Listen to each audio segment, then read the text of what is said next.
Delhi high court के द्वारा dynamic injunction पास किया गया है against illegal ICC world cup broadcast. आखिर ये डायनेमिक इंजंक्शन होता क्या है, साथ में ही स्टार इंडिया को क्या जरूरत पड़ेगी दिल्ली हाई कोर्ट के पास जाने की, और साथ ही साथ कोर्ट ने अपने ऑर्डर में क्या कहा है, ये सारी बातें आज के सेशन में हम डिस्कस करेंगे। सबसे पहले तो ये समझते हैं कि आखिर इंजंक्शन होता क्या है।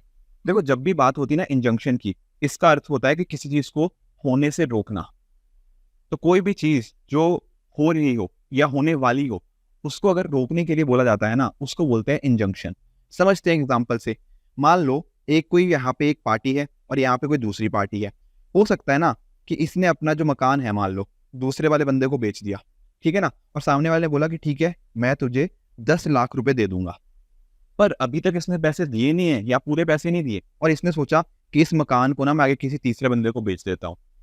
अब ये पहला वाला बंदा सोचेगा यार, मेरे से इसने घर ले लिया, पैसे वापस किए नहीं, और ये जो घर है वो आगे किसी तीसरे बंदे को दिए जा रहा है।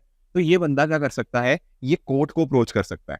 कोर्ट के पास जाएगा, फिर कोर्ट क्या करेगी, एक इंजंक्शन ऑर्डर यहाँ पे पास कर सकता है, और उससे क्या होगा, इस पे रोक लगा दी जाएगी कि अब ये पर्सन आगे किसी को तीसरे बंदे को ये घर नहीं बेच पाएगा। इसको बोलते हैं इंजंक्शन होना।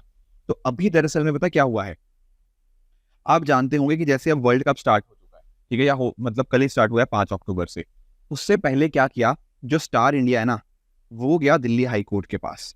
उसने बोला स्टार इंडिया को कि बहुत सारी ऐसी ना हमारे पास वेबसाइट्स होती हैं जो क्या करेंगी, जो कि इनका ब्रॉडकास्ट ना वहां पर इलीगल तरीके से करा देंगी। एक्चुअल में क्या है ना कि जो वर्ल्ड कप के ब्रॉडकास्टिंग राइट्स है वो किसके पास है, स्टार इंडिया के पास। पर बहुत सारी ऐसी वेबसाइट्स होती हैं जहां पर ना वो इलीगल तरीके से इस वर्ल्ड कप को वहां पे दिखाने की कोशिश करते हैं। इससे क्या हो रहा है, इससे स्टार इंडिया को नुकसान हो रहा है। अब इस वजह से दिल्ली हाई कोर्ट गया, आईसीसी जो हमारा जो स्टार इंडिया है हमारा, एंड उसने उनसे बहुत करी कि आप ये चीज़ हमें प्रोवाइड कीजिए, इसके रिगार्डिंग रेस्ट्रेंट प्रोवाइड कीजिए। और ये यहाँ पे दिल्ली हाई कोर्ट ने दिया भी है कि जो 9 इलीगल वेबसाइट्स का उन्होंने यहाँ पे नाम दिया है कि आप यहाँ पर इसको नहीं ब्रॉडकास्ट कर सकते, ये चीज़ यहाँ पे बात करी गई है। एक्चुअल में होता क्या है ना, इस चीज़ को बोलते हैं इंजंक्शन। पर एक वर्ड यहाँ पे और भी है, वो है डायनेमिक इंजंक्शन। देखो एक्चुअल में आप इमेजिन करो, जैसे आपने ना कभी नेटफ्लिक्स हो गया, Amazon Prime, Disney Hotstar, Z5, Sony Liv, इन सभी चीज़ों को देखा होगा। यहाँ पर भी तो अलग अलग हमें वेबसाइट्स या वेब सीरीज वगैरह देखने को मिलती है। जैसे कि मान लो फ्रेंड्स की वेब सीरीज हो गया, या इस तरह की कोई भी वेब सीरीज मान लो। तो यहाँ पर भी तो डेली बेसिस के ऊपर कंटेंट आता रहता है, आता रहता है। ये तो रोज रोज आता रहता है कंटेंट। तो क्या ऐसा होता रहेगा क्या कि ये लोग रोज जाते रहेंगे कोर्ट के पास और बोलते रहेंगे यार हमारा कंटेंट आने वाला है, तो आप उसके ऊपर इस तरह का इंजंक्शन लगा दीजिए? नहीं। एट द सेम टाइम हो सकता है वो फ्यूचर में आने वाला हो, मान लो अगले हफ्ते आने वाला हो। तब इन केस में पता क्या होता है, पहले से ही ना डायनेमिक इंजंक्शन यहाँ पे ले लिया जाता है। डायनेमिक इंजंक्शन का मतलब होता है कि अभी तक कंटेंट रिलीज नहीं हुआ है, पर वो रिलीज होने वाला है या डिस्ट्रीब्यूट होने वाला है या क्रिएट होने वाला है। उससे पहले ही आप इस चीज के ऊपर रोक लगा दो कि कोई तीसरी पार्टी या कोई भी वेबसाइट इस तरह की, जिसको हम रोग वेबसाइट बोल सकते हैं, वो इस तरह की चीज को अपने वहां पे रिलीज या अपने वहां पे नहीं दिखा सकती। ऐसा क्यों होता है, क्योंकि देखो अगर ये कंटेंट, इनका ऊपर जो कंटेंट आता है वो फ्री वेबसाइट, जैसे आपने देखा होगा ना 123 मूवीज हो गया, abcmovies.com, इस तरह की वेबसाइट्स के ऊपर जाएगा। इससे नुकसान किनको होगा, इन सभी ओटीटी प्लेटफॉर्म्स को होगा। सिमिलरली यहाँ पर जो स्टार इंडिया ने जो चीज़ करी है वो यही चीज़ करी है कि डायनेमिक इंजंक्शन वो करवा दिया गया है, उसको पास करवा दिया गया है।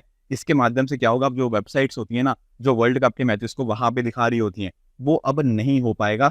इससे कहीं ना कहीं जो नुकसान होना था जो स्टार स्पोर्ट्स को, वो कहीं ना कहीं अब बच जाएगा, अब इनका बचा रहेगा।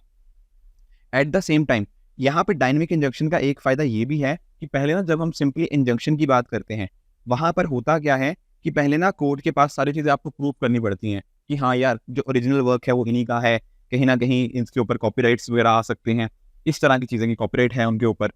तो ये प्रूव करना कई बार बहुत लंबा प्रोसेस हो जाता है। तो डायनेमिक इंजंक्शन के अंदर क्या होता है ना, डायनेमिक इंजंक्शन के अंदर ये सारा लंबा सा प्रोसेस नहीं फॉलो किया जाता। इसके अंदर देखा जाता है कि हाँ कहीं ना कहीं दिक्कत आ सकती है, तो before the content is created ये सारी चीजें पहले ही बता दी जाती हैं। दरअसल में है क्या, हमारे पास ना हमारे जो कॉपीराइट एक्ट है उसका सेक्शन 37 हमें यहाँ पे देखने को मिलता है। उसके अंदर इस तरह के स्पेशल राइट्स यहाँ पे प्रोवाइडेड हैं। उसके माध्यम से ये चीज़ें जो कोर्ट की रूलिंग्स है वो देखने को मिल जाती हैं। और ऐसा नहीं है कि कोर्ट ने इस तरह की चीज़ें पहली बार रूल करी हैं, कोर्ट ने पहले भी ऐसी चीज़ें कर रखी हैं। जैसे फॉर एग्जाम्पल एक केस आया था, universal city studios versus dot movies dot baby. ये केस भी आया था हमारे सामने, यहाँ पर भी कोर्ट ने क्या किया था, डायनेमिक इंजंक्शन ही पास करी थी, जहाँ पर बोला था कि अगर कोई भी कंटेंट नया जनरेट होता है या नया क्रिएट होता है in different different OTT platform या फिर डिफरेंट डिफरेंट जो मूवी क्रिएटर्स हैं, तो उनको हम इन्फ्रिंज होने से रोक सकते हैं, क्योंकि राइट्स उनके पास ही बने रहेंगे। तो ये बात होती है। आई होप आपको ये जो पूरा चीज़ थी कि दिल्ली हाई कोर्ट ने जो डायनेमिक इंजंक्शन पास किया है, आखिर क्यों किया है, क्या इसके पीछे के मायने हैं, आई होप ये सारी चीज़ें आपको समझ आ गई होंगी। Thank you so much.